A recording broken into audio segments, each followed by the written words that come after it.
अस्सलाम वालेकुम एवरीवन। आज का जो हमारा टॉपिक है वो है रन लेंथ इनकोडिंग की टाइप्स को डिस्कस करना, जिसके अंदर हम काउंट बेस्ड आरएलई को देखेंगे, जिसके आगे फर्दर दो टाइप्स हैं, जिसमें आ जाता है हमारे पास fix with count and variable with count. तो आज के लेक्चर में सिर्फ हम काउंट बेस्ड आरएलई को डिस्कस करेंगे। इसके आगे दोनों types fixed and variable counts को डिस्कस करेंगे, और इसके रिलेटेड हम एक एग्जाम पॉइंट ऑफ व्यू में जो के हिसाब से जो क्वेश्चन पूछा जाता है उसको भी डिस्कस करेंगे डिटेल में। तो नेक्स्ट लेक्चर के अंदर आपको स्के बेस्ड और ब्लॉक बेस्ड दोनों मिल जाएंगे, तो आप लोग वो वाला लेक्चर लास्ट में देखिएगा। तो स्टार्ट करते हैं, ठीक होगा। सबसे पहले ना मैं इसके आपको कन्वेंशंस का बता देता हूँ कि इसकी दो तरह की कन्वेंशंस होती है। ये आप पे डिपेंड करता है, आप जिस पैटर्न को भी फॉलो करना चाहें कर सकते हैं। एक होता है कि आप पहले सिंबल लिखें, देन उसके बाद आप काउंट लिखें। अगर आपने लास्ट लेक्चर नहीं देखा मेरा रन लेंथ इनकोडिंग का, उसके अंदर भी सेम यही चीज़ होती है कि आप पे डिपेंड करता है। दो तरह की कन्वेंशंस होती हैं, उसके अंदर भी मैंने आपको बताया था। उसमें जो था वो मैंने सिंबल और देन उसके बाद काउंट लिखा था। उसका मतलब कि कितने काउंट आ रहे हैं, कितनी बार आ रहा है। लाइक ये क्या बता रहा है, A5 का मतलब है कि A 5 बार आ रहा है। ठीक हो गया। तो ये आप पे डिपेंड करता है कि काउंट आफ्टर सिंबल, यानी कि पहले सिंबल लिखें और देन उसके बाद आप उसका काउंट लिखें। दूसरी ये है कि आपके पास जो है दूसरी कन्वेंशन ये है कि काउंट बिफोर सिंबल, यानी कि पहले काउंट लिखें देन उसके बाद उसका सिंबल लिखें। ये 5 ए क्या डिनोट कर रहा है, ये डिनोट कर रहा है कि आपका जो है ए है, जो ए है वो 5 बार आ रहा है। यानी कि ये आप पे डिपेंड करता है, आप दोनों में से जो सा मर्जी पैटर्न फॉलो कर सकते हैं। ठीक हो गया। तो चलते हैं count based run length encoding पे। तो सबसे पहले तो इसके अंदर आपको ना फिक्स विथ काउंट को डिस्कस कर लेते हैं। इसमें क्या होता है कि आपको एक बिट्स बता दी जाती है कि आपने इतनी बिट्स यूज करनी है, यानी कि आपका जो रन बनेगा ना वो इतनी बिट्स से ज्यादा का नहीं बनेगा। ठीक हो गया। फिक्स विथ काउंट के अंदर उसने आपको एग्जांपल दे दिया है कि एग्जांपल जो है वो ये है A16। ये किस तरीके से आया, यानी कि आपने पहले सिंपल, यानी कि आपको एक स्ट्रिंग दी गई होगी जिसके अंदर A16 बार आ रहा होगा और X275 बार रिपीट हो रहा होगा। ठीक हो गया। उसके ऊपर आपने सिंपल रन लेंथ इनकोडिंग लगाई है, तो उसके बाद आपके पास ये चीज आ जाएगी जिसमें A16 और X275। ठीक हो गया। तो ये चीज आपके पास आ जाएगी। उसके ऊपर आपने अब कौन सी टाइप लगानी है, काउंट बेस्ड आरएलई लगानी। ठीक हो गया। समटाइम्स होता है कि आपको इस फॉर्म में क्वेश्चन पूछ लिया जाता है, या समटाइम्स आपको एक स्ट्रिंग दे दी जाती है जिसपे ऊपर वो कहता था कि आपने काउंट बेस्ड आरएलई लगानी है। तो आपने किस तरीके से लगानी है, आप उस पर सिंपल रन लेंथ इनकोडिंग लगा के इस फॉर्म में ले आएगा। जब इस फॉर्म में आ जाएगा आपका जो स्ट्रिंग है, तो आप उसके ऊपर इजीली आप अप्लाई कर सकते हैं। ठीक है, डायरेक्ट भी अप्लाई कर सकते हैं, कोई मसला नहीं है। तो फिक्स विथ के अंदर हमारे पास क्या उसने कहा कि आपने इसको इनकोड करना है यूजिंग 8 बिट लेंथ। ठीक हो गया। 8 बिट उसने दे दिया। 8 बिट का मतलब यानी कि 2 की पावर, आपने क्या करना है कि जितनी बिट्स उसने कहा ना कि आपने 2 की पावर में उतनी बिट्स लिखनी है। ये देखें, 2 की पावर में 8 बिट्स लिखे तो हमारे पास टोटल कितने बनते हैं, 256 करेक्टर्स बन जाते हैं। 256 मतलब कि बिट्स बन रही है। ठीक हो गया। तो 256 अगर हम जीरो से काउंट करें ना, तो जीरो से जब हम काउंट करते हैं तो जीरो से लेकर 255 तक करेक्टर्स बनते हैं। यानी कि आपका जो लास्ट लेंथ हो सकती है ना, मैक्सिमम लेंथ कहाँ तक हो सकती है, वो है 255। वैसे अगर आप 2 की पावर 8 करें विच इज इक्वल टू 256, इसमें अगर हम, क्योंकि ये 1 से होता है, अगर हम जीरो से काउंट करें तो जीरो से लेकर 255 तक 256 ही करेक्टर बनते हैं। तो हमारा यानी कि जीरो से हमने जीरो इंक्लूड करना होता है। ओके, तो आप इसको सिंपल करके ये भी लिख सकते हैं, 2 की पावर 8 -1 जितनी होगी वो मैक्सिमम लेंथ होगी। यानी कि यहाँ पे आपके पास नंबर ऑफ बिट्स आएंगे। अगर वो 4 बिट्स कहते तो यहाँ पे 4 आ जाएगा, 8 बिट्स कहते तो यहाँ पे 8 आ जाएगा। ठीक हो गया। तो नीचे मैंने 4 बिट्स से भी कराई हुई एग्जाम्पल। ठीक हो गया, दोनों तरीके से कराई है, तो आप लोगों को क्लियर हो जाएगा। तो हमारा मैक्सिमम जो लेंथ है वो कितनी है, 255। ओके, तो हमारा जो, यानी कि ये जो होता है ना, ये चीज, ये लेंथ यानी कि काउंट होता है कि कितनी बार आ रहा है। इसको हम एन से भी डिनोट करते हैं। एन से क्यों डिनोट करते हैं, ये कहाँ पे यूज होता है, ये हम इसकी जो दूसरी टाइप है जो कि वेरिएबल विथ काउंटिंग, जो कि आज के लेक्चर ही में हम डिस्कस करेंगे, तो उसके अंदर ये फॉर्मूले में एन यूज करते हैं। तो इस वजह से मैंने यहाँ पे आपको बता दिया कि इसको हम एन से डिनोट करते हैं। ये बेसिकली साइज होता है या लेंथ होती है। आप लेंथ भी कह सकते हैं, साइज भी कह सकते हैं, ठीक है। लेंथ मैं यूज कर रहा हूँ, तो यानी कि ए की जो लेंथ है ना वो 16 है, आप कह सकते हैं 16 बार रिपीट हो रहा है, साइज 16 है या लेंथ उसकी 16 है, तो हमारे पास जो मैक्सिमम कितनी लेंथ आ सकती है 255 तक आ सकती है। तो ये तो एज इट इज आ जाएगा, A16 एज इट इज आ गया, ठीक हो गया। ये देखें आपने A16 एज इट इज लिख दिया। उसके बाद हमारे पास है x is equal x comma 275, यानी कि x कितनी बार आ रहा है 275 बार, और हमारे पास मैक्सिमम लेंथ कितनी थी 255। तो हम क्या करेंगे, इस ये जो 275 है ना इसको हम स्प्लिट कर देंगे। अब ये 275 में से 255 हम माइनस कर देंगे, यानी कि एक पेयर बन जाएगा x 255, क्योंकि हमारे पास मैक्सिमम लेंथ क्या है 8 बिट्स लेंथ हम यूज कर रहे हैं, तो हमारे पास जो मैक्सिमम लेंथ है वो है 255। तो हम इसको क्या करेंगे, कर देंगे इसको टू पार्ट्स में डिवाइड कर देंगे। एक हो जाएगा हमारा 255, तो 275 में से हम 255 माइनस कर देंगे, तो हमारे पास जो रिमेनिंग रह गया 20, ठीक हो गया। तो यानी कि इसके दो पार्ट्स बन जाएंगे, एक तो हो गया x कॉमा 255, यानी कि मैक्सिमम लेंथ हमारे पास 255 थी, तो हम वहां तक ही इसकी लेंथ रख सकते हैं। तो एक पेयर तो हमारा बन गया x कॉमा 255। उसके बाद हमने चेक किया कि कितने मतलब रिमेनिंग रह गया है, 275 में से 255 माइनस किया तो हमारे पास 20 है। तो 20 हमारा 255 के अंदर ही आ रहा है, इसे कम है, तो हम उसका पेयर बना देंगे x कॉमा 20, ठीक हो गया। तो ये हमारा फिक्स विथ काउंटिंग आरएलई था, जिसमें हमने 8 बिट्स को जब हमें स्पेसिफाई कर दिया जाएगा 8 बिट्स आपने लेंथ रखनी है मैक्सिमम, तो उसमें किस तरीके से आपने स्प्लिट करना होता है, मतलब कि आपकी इनकोडिंग किस तरीके से होगी, ठीक हो गया। तो अब हम इसी एग्जांपल को 4 बिट लेंथ से देख लेते हैं, तो उस केस में किस तरीके से इनकोडिंग होगी यूजिंग काउंट बेस्ड, जो कहते हैं हम फिक्स्ड विथ काउंटिंग, ठीक हो गया। तो 4 बिट्स है, तो 2 की पावर 4, हम सबसे पहले तो मैक्सिमम लेंथ निकालेंगे कितनी लेंथ हो सकती है।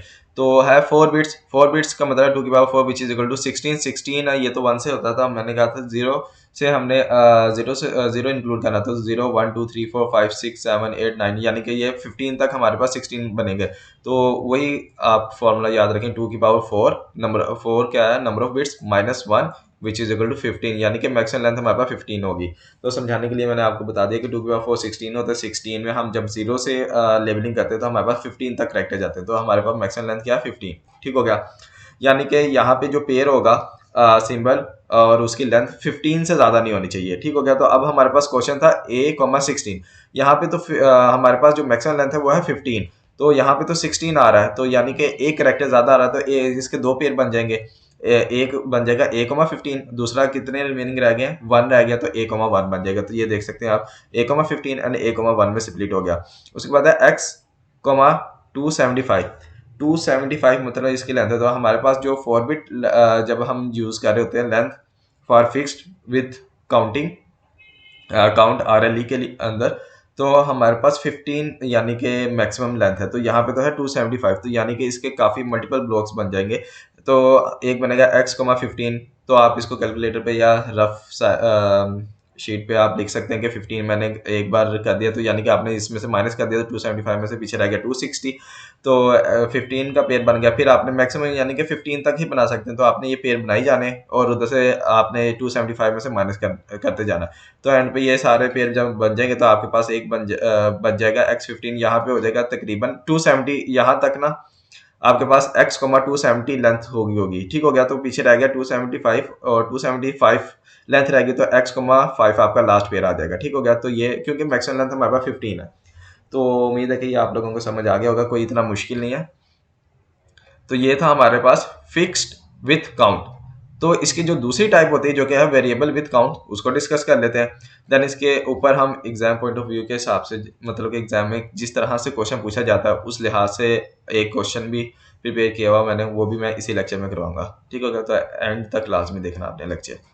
तो हम चलते हैं वेरिएबल विथ काउंट पे। तो यहाँ पे हमारे पास 3 स्टेप्स होते हैं, इसको हम एलियस गैमा भी कहते हैं, एलियस गैमा काउंटिंग आरएलई या वेरिएबल विथ काउंटिंग, ठीक हो गया। तो दो नाम है इसके, तो आप दोनों यूज कर सकते हैं, दोनों में से जो भी आपको क्वेश्चन में, क्योंकि समटाइम्स होता है कि वो आपको कह देता है कि एलियस गैमा आपने यूज करके लगाना, तो उस टाइम बच्चे कंफ्यूज हो जाते थे कि ये भाईजान ये कौन सा एल्गोरिथम आ गया। ये वही चीज़ है, वेरिएबल विथ काउंट है, उसका बस दूसरा नाम है एलियस गैमा, ठीक हो गया। तो इसके अंदर हमने 3 स्टेप्स को फॉलो करना था बस। पहला स्टेप क्या है, पहला स्टेप ये है कि जो n है उसको आपने बाइनरी में लिखना है। n क्या है, n अभी मैंने बताया था कि जो हमारे पास सिंबल के बाद हम उसके बाद काउंट लिखते हैं ना, जिसको हम साइज भी कहते हैं, लेंथ भी कहते हैं, काउंट। तो उस काउंट को हम n से डिनोट करते हैं। मैंने अभी फिक्स लेंथ जब डिस्कस कर रहे थे, मैंने उस टाइम बताया भी था कि यानी कि x, 275, ये 275 को हम n कहते हैं, n से डिनोट करते हैं, ठीक हो गया। तो वो इस वजह से मैंने कहा था कि n से डिनोट करते हैं, क्योंकि हम वेरिएबल विद काउंटिंग के अंदर इधर यहाँ पे n को यूज कर रहे होते हैं। यहाँ से n इधर n यूज कर रहे हैं। n क्या डिनोट कर रहा था? नंबर ऑफ काउंट्स, कितनी बार आया एक वेरिएबल। तो n यानी कि 275 है, उसको आपने बाइनरी में लिखना है, जो भी एग्जांपल होगी, ठीक हो गया। उसके बाद आपने k निकालना। k क्या होता है? log n to the base 2 की लोअर सील वैल्यू, ठीक हो गया। लोअर सील का मतलब ये है कि अगर आपके पास 2.1 है तो आप उसको 2 लिखेंगे, अगर 2.7 है तो आप उसको 2 लिखेंगे, ठीक हो गया। तो लोअर सील्ड आपने वैल्यू लेनी होती है, ठीक हो गया। और दूसरा ध्यान ये रखना कि बेस 2 होनी चाहिए। आप कैलकुलेटर पे बेस 2 किस तरीके से आती है, कुछ बच्चों का नहीं पता था, तो उसके रिलेटेड मैंने रील बनाई है, शॉर्ट वीडियो बनाई है, तो आप वो जाके देख लीजिएगा लाजमी, तो आपको क्लियर हो जाएगा कि आप साइंटिफिक कैलकुलेटर को यूज़ करते हुए किस तरीके से लॉग की जो बेस है वो 2 कर सकते हैं। मैनुअल कंप्यूटेशन में ज़्यादा टाइम लगता है, तो उससे बेहतर है कैलकुलेटर यूज़ कर लिया जाए, टाइम भी बच जाता है एग्जाम में। तो उसके रिलेटेड मैंने शॉर्ट वीडियो पहले से ही अपलोड की है, तो आप वो जाके देख सकते हैं। उसका लिंक भी मैं डिस्क्रिप्शन में पेश कर दूंगा, तो ताकि आप लोगों के लिए आसान हो जाए, ठीक हो गया। तो के आपने काउंट करना है, के निकाल लेना है। जब के आ जाएगा, ये के क्या कह रहा था कि के ये बता रहा था कि इतने जीरो, अगर फर्स्ट करें के की वैल्यू 3 आई, तो इसका मतलब आपने 3 जीरोस अपेंड करने लेफ्ट साइड से, ठीक हो गया। तो ये नंबर ऑफ जीरोस बताता है कि आपने नंबर ऑफ जीरोस कितने अपेंड करने बाइनरी के साथ, यानी कि आपने जो n है उसका साइज है, यानी कि A16 लिखा, तो 16 को आपने बाइनरी में कन्वर्ट करना है। बाइनरी में जब आप कन्वर्ट कर लेंगे तो उसकी जो बाइनरी आ गया उसको आपने लिख लेना है। देन उसके बाद लेफ्ट साइड पे जितने उसके जीरोस अपेंड करने ना, वो आपको के बताएगा। तो log 16 टू द बेस 2 करेंगे तो आपके पास ये 2 की पावर 4 बनता है, आई थिंक 4 इसका आंसर आएगा। तो 4 मतलब कि 16 की जो बाइनरी है उसके लेफ्ट साइड से आपने 4 जीरोस को अपेंड कर देना, ठीक हो गया। तो यहाँ पे डिनोट भी किया कि इतने जीरोस अपेंड करने, और ये बाइनरी होता है, ठीक हो गया। तो अब इसके एक एग्जांपल सॉल्व कर लेते हैं। एग्जांपल है कि जो आपके पास n है ना वो 1 है, 1 है, ठीक हो गया। तो उसकी बाइनरी क्या होगी? उसकी बाइनरी भी 1 होगी, क्योंकि आप इस तरीके से लिख देना कि A1 ये होता है 1 2 4 8, फिर आगे जो डिजिट होगा वो 16 को रिप्रेजेंट कर रहा होता है, देन उसके बाद 32 और देन 64, इस तरीके से 128 आगे चलते हैं, ठीक हो गया। तो 1 की बाइनरी क्या होगी? ये 1 वाली बिट को हम ऑन कर देंगे, तो बाकी सारी जीरो, तो लेफ्ट वाले जीरो जितने भी होंगे उनको हमने इग्नोर कर देना, तो सिर्फ हमने लेफ्ट साइड से स्टार्ट होना बाइनरी में, और जो पहला 1 आएगा ना उस उधर से हमने सारा मतलब कि वो वाली चीज को लिख लेना। समटाइम्स ये होता है कि अब यहाँ पे मैं 0 0, तो ये 1 की बाइनरी क्या? 0 0 0 0 1, तो मतलब कि 6 जीरोस में लिख देना 601। मैंने वो 6 जीरोस को इग्नोर करना है, सिर्फ खाली 1 जहां से आता है वहां से लेकर राइट साइड पे जितने भी होंगे बिट्स उनको मैंने उठा लेना, ठीक हो गया। तो ये तो अभी 1 की एग्जांपल, नीचे 4 की एग्जांपल है, तो उससे आपको और ज्यादा क्लियर हो जाएगा। और देन जब मैं इसके एक एग्जाम पॉइंट ऑफ व्यू वाला क्वेश्चन कराऊंगा तो उससे आपको और ज्यादा क्लियर हो जाएगा, ठीक हो गया। तो इसकी आगे बाइनरी 1, तो इसके नंबर ऑफ जीरोस हमने कितने हमने जीरोस अपेंड करने लेफ्ट साइड पे, तो वो देख लेते हैं। तो वो हमारे पास है log 1 to the base 2 which is equal to 0, यानी कि कोई जीरो आपने अपेंड नहीं करा, तो हमारे पास कोड क्या होगा? 1 हो गया। अब इसको देख लेते हैं 4, जब आपका n 4 है तो n की बाइनरी क्या होगी? जिस तरीके से 1 2 4, ये 8 होता है, ये 16 होता है, ठीक हो गया। ये मैं आपको समझाने के लिए, ये 1 ये 2 ये 4 8 16, ठीक हो गया। आपने 4 की बाइनरी लिखनी है, तो 4 की बाइनरी क्या करेंगे? 4 वाली बिट को आप 1 कर देंगे, बाकी सबको 0 कर देंगे, तो ये भी 0 हो गया, ये भी 0 और 0, सारी बात है, और जितनी भी लेफ्ट साइड पे होंगे वो सारी 0 हो गई। तो हमने क्या करना था कि मैं इसको कलर चेंज कर लेता हूँ। हमने यहाँ से स्टार्ट होना है। पहला 1 कहाँ पे है? ये देखें, ये 1 ये है, तो हमने ये वाली जो इधर से लेकर राइट साइड पे जितनी बिट्स हैं उनको हमने उठा लेना है, यानी कि 4 की बाइनरी क्या होगी? 100, ठीक हो गया। तो ये आप देख सकते हैं 100 मैंने यहाँ पे लिख दिया। उसके बाद हमने क्या करना है कि के की वैल्यू कंप्यूट करनी है। के की वैल्यू क्या किस तरीके से कंप्यूट करते हैं? log 4 टू द बेस 2 की lower seed value which is equal to 2, यानी कि ये 2 बता रहा है कि हमने इस वाली जो हमारे पास बाइनरी आई ना, इसके लेफ्ट साइड पे हमने 2 जीरोस का अपेंड करना है, ठीक हो गया। 2 जीरोस का अपेंड करना, तो हमारे पास जो कोड बन जाएगा वो बन जाएगा 00 100, ठीक हो गया। तो ये हमारे पास फाइनल कोड आ जाएगा। तो यह आपको लॉजिक समझ आ गई होगी कि वेरिएबल लेंथ कोडिंग जो है वो किस तरीके से हमारी वर्किंग करती है। तो अब हम चलते हैं इसके एक क्वेश्चन पे। आपको इस तरीके से भी क्वेश्चन पूछा जा सकता है, या आपको इस तरीके से भी क्वेश्चन पूछा जा सकता है। ठीक होगा, दोनों तरीके। अगर आपको इस तरीके से क्वेश्चन पूछा जाए इस तो आपने क्या करना था, इसके ऊपर आरएलई सिंपल आपने अप्लाई करना और इस फॉर्म में आपने इसको ले जाना ताकि आप लोगों के लिए आसानी हो जाए। ठीक होगा, तो यहाँ पे इस तरीके से आपने लिया है आरएलई। अगर आपको नहीं पता किस तरीके से लगाते हैं तो आप मेरा प्रीवियस लेक्चर देख सकते हैं, तो वहाँ पे आपको इजीली क्लियर हो जाएगा। हार्डली कोई 15 से 20 मिनट का लेक्चर होगा, बहुत छोटा सा है, तो आपको कॉन्सेप्ट क्लियर कर देगा। 2x पे देख लीजिएगा, चाहे अगर प्रीमियम वगैरह लिया तो 3x पे देख लीजिएगा। ठीक हो गया, तो वो लाजमी देख लीजिएगा ताकि आप लोगों को कॉन्सेप्ट क्लियर हो जाए। तो यहाँ पे जब आपको इस फॉर्म में दिया गया तो आपने इस पे आरएलई अप्लाई करके, रन लेंथ इनकोडिंग अप्लाई करके आपने इस फॉर्म में इनकोड कर दिया। ठीक हो गया, तो अब आपने क्या करना है कि उसने कहा कि आपने इसको इनकोड करना है using 8 bit fix length, encode करना है यूजिंग 4 बिट फिक्स लेंथ, और फिर इनकोड करना है using Elias gamma variable length coding. ठीक हो गया, यानी कि काउंट बेस्ड आरएलई की दोनों टाइप्स को उसने पूछ लिया गया और डिफरेंट तरीके से पूछ लिया गया। यानी कि फिक्स्ड लेंथ उसने पूछी है और दो तरीके से पूछा है। उसने कहा 8 बिट के जरिए करके दिखाएं एंड 4 बिट्स के जरिए करके दिखाएं। समटाइम्स हो सकता है वो 6 बिट्स का भी कह सकता है, 16 बिट्स का भी कह सकता है, तो वो डिपेंड करता है जो भी क्वेश्चन में पूछा जाए। और दूसरा उसने कहा कि एलियस गामा यानी कि वेरिएबल लेंथ कोडिंग भी आपने इस पे अप्लाई करनी है। तो चलते हैं सॉल्यूशन पे। तो हमारे पास क्या था कि उसने कहा 8 बिट फिक्स लेंथ को यूज करना था। 8 बिट फिक्स लेंथ हम सबसे पहले तो निकालेंगे कि हमारे पास मैक्सिमम लेंथ कितनी आएगी, तो 2 की पावर 8 माइनस 1 करेंगे विच इज इक्वल टू 255। 255 यानी कि मैक्सिमम लेंथ हो गया हमारे पास 255। तो ये था हमारा क्वेश्चन। तो इसके अकॉर्डिंग हम देख लेते हैं, यानी कि ये जो हमारे पास ये जो डिजिट है ना, ये 255 से कम होने चाहिए। अगर 255 से ज्यादा है तो हम उसको स्प्लिट कर देंगे। तो अगर ये देखा जाए a,3 ये 3 255 से कम है, तो ये तो एज इट इज आ गया। ठीक हो गया, x,5 ये भी 255 से कम है, ये भी एज इट इज आ जाएगा, ये भी एज इट इज आ जाएगा, ये भी एज इट इज आएगा, क्योंकि 100 है 255 से कम है। तो एज इट इज आएगा। ये c,4 ये भी एज इट इज आ जाएगा, एंड d,200 200 255 से कम है, तो ये भी एज इट इज आ जाएगा। यानी कि ये आपकी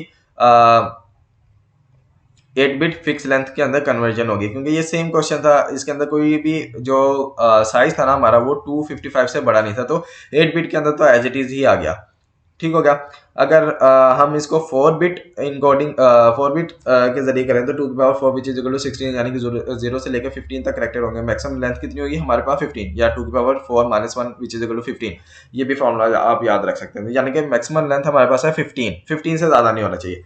तो अगर हम ओरिजिनल क्वेश्चन को देखें तो ये हमारा जो 8 बिट फिक्स लेंथ वाला ये ओरिजिनल ही क्वेश्चन है, क्योंकि इसके अंदर कोई भी साइज 255 से बड़ा नहीं था, तो एज इट इज ही हमारे पास आ गया। तो बार बार मैं यहाँ पे स्क्रॉल करके ये आपको क्वेश्चन दिखाने के बजाय मैं यहाँ से ही इसको सोल्व कर देता हूँ। ठीक हो गया, तो ये एक किस्म का क्वेश्चन ही है। 4 बिट से करना, यानी कि हमारे पास जो ये वाले एन है ना, वो हमारा हर ब्लॉक का हर मतलब के पेयर का जो एन है, जो साइज है वो 15 से ज्यादा नहीं होना चाहिए। अगर 15 से ज्यादा तो हम उसको स्प्लिट कर देंगे। तो a,3 तो हमारा 15 से कम है, तो ये तो एज इट इज आ गया। ठीक हो गया, x,5 ये भी एज इट इज आ जाएगा, y,2 ये भी एज इट इज आ गया, a,100 ये 100 जो है वो 15 से ज्यादा है। तो हम इसको स्प्लिट करेंगे, कितने इसके स्प्लिट बनेंगे, यानी कि 15 एक बनेगा, 2 3 4, तो ये हो गया 15 15 30 30 और 30 60, और फिर 15 का एक बनेगा, फिर 15 का बनेगा, तो ये 90, और देन हमारे पास 10 का बनेगा। तो 1 2 3 4 5 6 7 7 पेयर के अंदर ये हमारा कन्वर्ट हो जाएगा। तो वही हमने किया A15 A15 A15 A15 A15 A15 and the last one is A10। तो मिला के हमारे पास ये 100 साइज बनेगा। ठीक हो गया, तो ये क्योंकि मैक्सिमम हमारे पास साइज ही 15 का, तो हम 15 से ज्यादा लेंथ का पेयर बना ही नहीं सकते, तो इस वजह से ये 100 जो हमारा ये इसमें डिवाइड हो गया। इसी तरीके से C5 का देखें तो C5 तो छोटा है 15 से, तो एज इट इज आ गया। अब D200 200 हमारा स्प्लिट होगा, क्योंकि हमारे पास मैक्सिमम साइज ही 15 है 15 का, तो हमारे पास इसी तरीके से पेयर बनेंगे जिस तरीके से 100 का हमने बनाया था। तो D15 यहाँ तक हमारे पास ये बन जाएगा 195 का। ठीक होगा, तो पीछे रह जाएगा साइज 5, तो हमारे पास लास्ट पेयर जो बना वो D5 का बना। ठीक हो गया, तो ये तो हमारा हो गया 4 बिट को यूज करते हुए। अब हम इसी पे variable Elias gamma variable length coding लगाते हैं, तो उसके देख लेते हैं। हमारे पास 3 स्टेप्स है। आप इसी लेक्चर में मैंने कराया भी था। 3 स्टेप कौन से थे। पहला स्टेप था कि आपके पास जो साइज है एन है उसके आपने बाइनरी लिखनी है। ठीक हो गया, उसके बाद आपने क्या करना है कि के कंप्यूट करना है। के क्या बताता है कि कितने नंबर ऑफ जीरोस आपने लेफ्ट साइड से अपेंड करने हैं बाइनरी में, which is equal to log n to the base 2 की लोअर सीड वैल्यू। ठीक हो गया, उसके बाद आता है कि वो मतलब कि जीरो से लिखना है, उसके बाद आपने बाइनरी लिख देनी है। तो जो पहले हमने कराया था उसके अंदर तो खाली आपको एक टर्म दी होती थी ना, n इज इक्वल टू 1 या n इज इक्वल टू 4, वो तो बस आपको कॉन्सेप्ट समझाने के लिए था। अब आपको क्वेश्चन किस तरीके से पूछा गया है, क्वेश्चन आपको पूछा गया इस तरीके से। अब आपने इस पे वेरिएबल लेंथ कोडिंग लगानी है, एलियस गैमा, यानी कि इस पे किस तरीके से लगानी है। हमने क्या करना है कि हर पेयर के लिए हमने n और k कंप्यूट करना, उनका कोड लिखना, देन उसके बाद उनकी कन्वर्जन करनी। किस तरीके से करनी है, चलते हैं। ये रहा हमारे पास क्वेश्चन, ठीक होगा। सिंबल है, सिंबल के साथ हमने उसका साइज लिखा जिसको हम n कहते हैं। तो हमने हर पेयर के लिए, हर सिंबल के लिए अलग अलग n और k कंप्यूट कर लेना, उनका कोड लिख लेना, देन उसके बाद हम एंड पे जाके सारे कोड्स को अपेंड कर देंगे। किस तरीके से अपेंड करना वो भी हम देखेंगे इसी लेक्चर में, इसी एग्जाम्पल में। तो क्या है, A3 को देख लेते हैं। A,3 यानी कि n3 है, तो n3 है, n3 है, तो इसकी बाइनरी क्या होगी, 1। मैं इसके एक करके दिखा देता हूँ, हालांकि प्रीवियस में मैंने 1 2 4, तो 3 है, तो हम 3 किस तरीके से बना सकते हैं, यानी कि 2 वाली बिट को 1 कर दिया और 1 वाली बिट को 1 कर दिया, तो दोनों को मिला के क्या हो गया, हमारे पास 3 बन रहा है। ये जितनी होगी सारी 0 होगी। तो पहला हम लेफ्ट साइड से स्टार्ट होते थे, पहला 1 जहां से आता था वो हम उठा लेते थे, तो 1 1, यानी कि 3 की जो बाइनरी होगी वो 1 1, ये बाइनरी लिखती है, ठीक हो गया। अब हम के कंप्यूट कर लेते हैं कि कितने जीरोस अपेंड करने हमने। तो log 3 टू द बेस 2 की लोअर सीड वैल्यू जब हम करेंगे तो ये है 1.5 की lower seed value which is equal to 1, यानी कि एक जीरो हमने लेफ्ट साइड से अपेंड करना है। तो हमारे पास जो फाइनल कोड बन गया वो हो जाएगा 0 1 1, ठीक हो गया। इसी तरीके से नेक्स्ट पेयर क्या है, x, 5 5 है, तो 5 के लिए कंप्यूट कर लेते हैं। 5 n इज इक्वल टू 5, 5 की बाइनरी क्या होगी, 101, हमने 101 लिख दिया, ठीक हो गया। तो 5 के नंबर ऑफ जीरोस हमने कंप्यूट कर लेना के यानी कि के कंप्यूट कर लेना विच इज इक्वल टू होगा हमारे पास 2। तो यानी कि इसमें क्या है कि इस बाइनरी के लेफ्ट साइड पे हमने 2 जीरोस को अपेंड कर देना था। हमारे पास जो फाइनल कोड आ गया वो हो गया 00101। इसी तरीके से नेक्स्ट पेयर है जो कि है 2 के हमने बाइनरी लिखी जो कि है 10, और इसके हमने केस निकाले, यानी कि 1 आएगा तो 010 हमारे पास कोड आ गया। इसी तरीके से हम 100 का कंप्यूट कर लेते हैं। 100 का क्या हो गया, 100 की बाइनरी हमारे पास ये आएगी, ठीक हो गया। ये आगे 100 के हमने, यानी कि 100 के अकॉर्डिंग हमने के की वैल्यू कंप्यूट करेंगे। के की वैल्यू होगी log 100 टू द बेस 2 की lower seed value which is equal to 6, यानी कि इस वाली बाइनरी के लेफ्ट साइड पे आपने 6 जीरोस को अपेंड करना है। तो आपके पास फाइनल कोड आ गया ये, ठीक हो गया। इसी तरीके से आपने नेक्स्ट जो पेयर है वो है 4 का, तो 4 की कंप्यूट कर लेंगे। इसी तरीके से हमने 200 की कंप्यूट कर लेंगे, ठीक हो गया। तो हमारे पास ये सारे कोड्स लिख के आ गए। अब हमने क्या करना है कि हमने लाइन वाइज, पहला था A,3, तो हमने यानी कि 3 का कोड लिख देना, 3 का कोड लिख दिया जो कि ये था, ठीक हो गया। उसके बाद था x, 5, यानी कि 5 वाला कोड लिख देना। 5 का कोड है 0 0 0 1 0 1, तो ये 0 0 1 0 1 ये आ गया 5 का कोड। देन उसके बाद था y, 2, यानी कि 2 वाले जो है ना कोड वो लिख देना जहां पे आपने y, 2 कंप्यूट किया है। ये है आपके पास कोड है 0 1 0, तो ये 0 1 0 आ गया। देन उसके बाद था A100 का, यानी कि 100 का जो कोड है वो ये है, तो आपने ये लिख देना है, ये 100 का कोड आ गया, ठीक होगा। उसके बाद हमारे पास था C4 हमने कंप्यूट किया था यहाँ पे, तो इसका कोड था 0 0 1 0 0, तो वही हमने यहाँ पे लिख देना 0 0 0 1 0 0, and the last one is D, 200 का हमारे पास क्या कोड था, हमारे पास था ये कोड, तो इसको हमने अपेंड कर दिया, तो ये हमारे पास 200 का आ गया, ठीक हो गया। था अब हमने नंबर ऑफ बिट्स काउंट कर लें। ये जो है ना ये बिट्स है, बाइट्स नहीं है, ये एक एक बिट है, यानी कि ठीक हो गया। तो हमने ये जो इनकोड कर लिया यूजिंग एलियस गैमा, यानी कि इस चीज को हमने इस चीज में इनकोड कर दिया, ठीक हो गया। तो अब हमने बिट्स काउंट कर लेनी कितनी है। टोटल बिट्स आपके पास बन रही होंगी ये 44, यानी कि 1 2 3 4 5 6 7 8, जब ये काउंट करेंगे ना आप टोटल, तो आपके पास 44 बिट्स बन रही होंगी। 44 बिट्स बन रही है तो हम इसको बाइट्स में ले जाते हैं 44, क्योंकि 1 बाइट के अंदर 8 बिट्स होती है, तो 44 बिट्स डिवाइड बाय 8 किया, तो हमारे पास 5.5 बाइट्स आ गया, ठीक हो गया। तो हमारे पास जो ओरिजिनल बाइट्स थी, अगर हम देखें कि अगर इस फॉर्म में आपको क्वेश्चन दिया हुआ है, तो इसके अंदर हमारे पास कितनी बाइट्स लग रही हैं, एक बाइट सिंबल को स्टोर करने के लिए लग रही है, एक उसका काउंट को स्टोर करने, यानी कि एक पेयर 2 बाइट्स में स्टोर हो रहा है। तो हमारे पास टोटल पेयर कितने थे, 1 2 3 4 5 6 पेयर थे, तो 6 × 2 which is equal to 12 bytes, यानी कि इस डाटा को जो था हमारे पास 12 बाइट्स लग रहे थे। तो हमने जब इसके ऊपर Elias gamma variable length coding लगाई, तो उसके बाद हमारे पास ये इनकोडिंग आ गई है। तो इसको स्टोर करने में कितना बाइट्स लग रहे हैं, हमारे पास 5.5 बाइट्स लग रहे हैं, ठीक हो गया।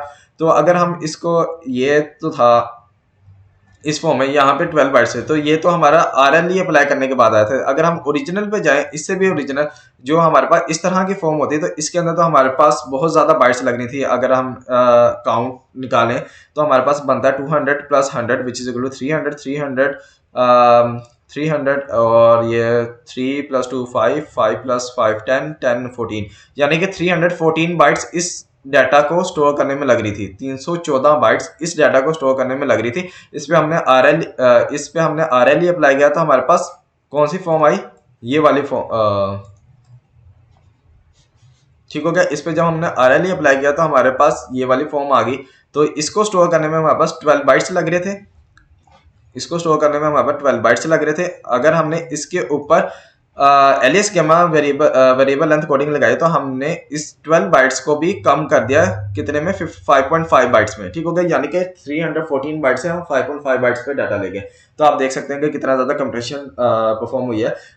और RLE का एक मैंने लास्ट लेक्चर के अंदर भी डिसएडवांटेज को डिस्कस किया था। वो ये था कि RLE जो है ना, वो हमारे पास 2 या 2 से ज्यादा जब रन्स बनते हैं ना, उसके लिए प्रेफर की जाती है। अगर हमारे पास एक एक का रन बन रहा है ना, एक एक सिंबल आ रहा है, तो उस पर हम रन लेंथ इनकोडिंग को प्रेफर नहीं करते, क्योंकि उससे साइज जो हमारा कम होने की बजाय डबल हो जाता है। तो उसको मैंने डिटेल में डिस्कस किया था, किस वजह से डबल हो रहा है, किस तरह डबल हो रहा है। तो आप इसी प्रीवियस लेक्चर लाजमी देखिएगा, उसमें आपको सारी चीज़ें क्लियर हो जाएंगी। उसके एडवांटेज क्या था, डिसएडवांटेज क्या है, और किस तरीके से डिसएडवांटेज जो कर हो रहा है। समटाइम्स वो थ्योरी बेस से कॉन्सेप्चुअल क्वेश्चन पूछ लेते हैं एग्जाम में, तो ताकि आप लोग को पता हो कि किस तरीके से मतलब कि उसका आंसर करना है। तो ये था हमारा आज का लेक्चर। उम्मीद है कि आप लोगों को समझ आएगा। अगर नहीं समझ आए कोई चीज़, कन्फ्यूजन है, तो आप कमेंट सेक्शन में पूछ सकते हैं।